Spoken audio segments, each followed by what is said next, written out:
কুরবানির সাথে আকিকা দেয়া যাবে কিনা, খুব বেশি আলোচনা হচ্ছে এই প্রসঙ্গটা, যে কুরবানির সাথে আকিকা দিয়ে দেয়া যাবে কিনা। এক্ষেত্রে আমরা উত্তরে বলবো যে কুরবানি এবং আকিকা আপনাদের খেয়াল রাখতে হবে যে ভিন্ন দুটি ইবাদত।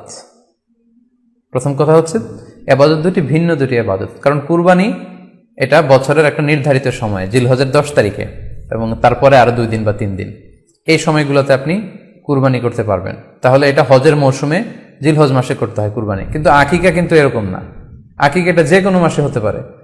আকিকাটা হচ্ছে নবজাতক সন্তানের ভূমিষ্ঠ হওয়ার পরে শুকরিয়া স্বরূপ আল্লাহর কাছে যে কুরবানিটা করতে হয় সেটাকে আমরা বলি আকিকা।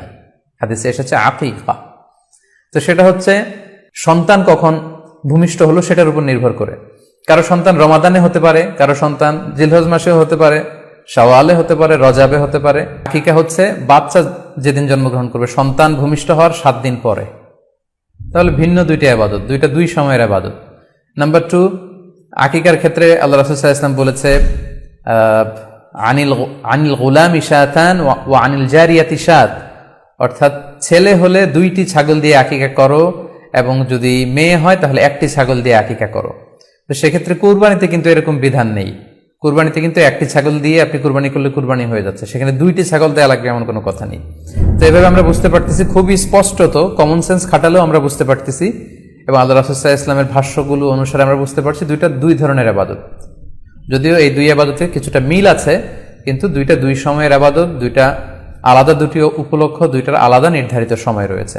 যেমন আকিকার ক্ষেত্রে সুন্নাহ হচ্ছে বাচ্চা যেদিন জন্মগ্রহণ করবে তার 7ম দিন শেষে 7 দিন পরে আপনি আকিকা করবেন। আল্লাহ রাসূল সাল্লাল্লাহু আলাইহি ওয়াসাল্লাম বলেছেন, কুল্লু গুলামিন মুরতাহানুন বিআকিকাতিহি তুযবাহু আনহু ইয়াওমা সাবিহি। প্রত্যেক সন্তানের আকিকা দিতে হয় তার 7ম দিনে, ওয়া ইউহলাকু ওয়া ইউসাম্মা, এবং 7ম দিনে মাথার চুল ফেলে দিতে হয়, তার সুন্দর একটি নাম রাখতে হয়। তাহলে আকিকার বিধান হচ্ছে সম্মানিত সুধী সন্তান জন্মগ্রহণ করার 7 দিন পরে। আমরা বুঝতে পারলাম আল্লাহ রাসূল সাল্লাল্লাহু আলাইহি ওয়াসাল্লামের ভাষ্য অনুযায়ী, কথা অনুযায়ী, কওল অনুযায়ী।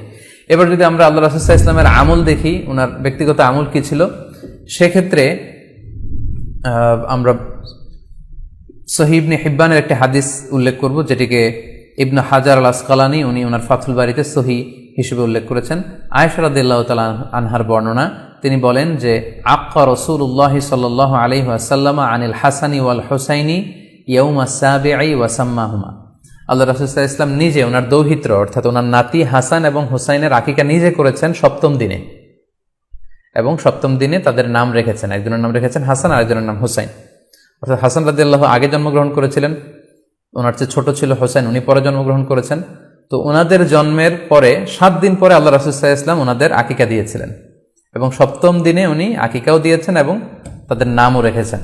তাহলে আল্লাহ রাসূল সাল্লাল্লাহু আলাইহি ওয়াসাল্লামের কওলি হাদিস, ওনার ভাষ্য মতে আমরা জানলাম উনি বলেছেন 7ম দিনে আকিকা দিতে হয়, এবং ওনার ব্যক্তিগত আমল থেকে আমরা জানতে পারলাম যে উনি ওনার 2 নাতির আকিকা দিয়েছেন 7ম দিনে এবং নাম রেখেছেন।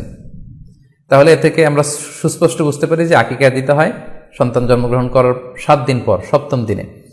যদিও তবারানিতে আরেকটি হাদিস এসেছে যেখানে বলা হয়েছে যে আকিকা 7ম দিনেও দেয়া যায়, 14তম দিনে দেয়া যায়, 21তম দিনে দেয়া যায়। যদি 7ম দিনে কেউ দিতে না পারে কোনো কারণে, তাহলে 14তম দিন, না পারলে 21তম দিন। তাহলে সুস্পষ্টভাবে উল্লেখ আছে যে আকিকার সময়সীমা 7ম দিনের কথা আমাদেরকে বলা হয়েছে। তো সেক্ষেত্রে আপনার সন্তান জন্মগ্রহণ করলে আপনি শুকরিয়া স্বরূপ কুরবানি করবেন, আত্মীয় স্বজনকে খাওয়াবেন, আকিকার গোশত নিজেরাও খাবেন। তো এটা যদি আপনি কুরবানির জন্য রেখে দেন, তাহলে তো সন্তান দুনিয়াতে আসার এই আনন্দটা থাকে না। একজন যখন সন্তান পায়, সে কেমন যেন আকাশের চাঁদ হাতে পায়। তো তখন তার 7 দিনের মধ্যে যে আনন্দটা থাকে, ওই দিন তার নাম রাখা হবে, আত্মীয় স্বজনরা আসবে, বাচ্চাকে দেখবে, দোয়া করবে, তখন আকিকা করে গোশত নিজে খাবেন, আত্মীয়দের খাওয়াবেন, পাড়া প্রতিবেশীদেরকে দিবেন। এটা হচ্ছে সন্তান ভূমিষ্ঠ হওয়ার উপলক্ষকে কেন্দ্র করে এই আকিকা। সো এটাকে কুরবানির সাথে মিক্স আপ করার কোনোই প্রয়োজন নেই, এবং এক্ষেত্রে সুস্পষ্ট গাইডলাইন হচ্ছে যে 7ম দিনে আকিকাটা দিতে হয়। সো আমরা যেন 7ম দিনে আকিকাটা দেই।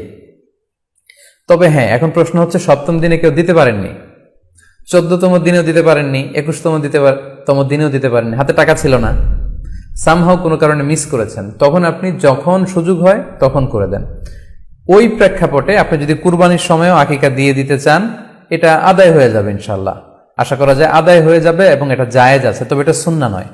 সুন্নাহ হচ্ছে 7ম দিনে আকিকা দেওয়া। পাশাপাশি গরু দিয়ে, মহিষ দিয়ে, উট দিয়ে আকিকা দেওয়াও কিন্তু সুন্নাহ নয়। আকিকা দেয়া সুন্নাহ হচ্ছে ছাগল দিয়ে। সুন্নাহসম্মত হচ্ছে আকিকা 7ম দিনে দেয়া এবং ছাগল দিয়ে দেয়া। ছেলের ক্ষেত্রে 2টি ছাগল, মেয়ের ক্ষেত্রে 1টি ছাগল। আশা করি কুরবানির সাথে আকিকার প্রসঙ্গটি আপনাদের কাছে ক্লিয়ার হয়েছে।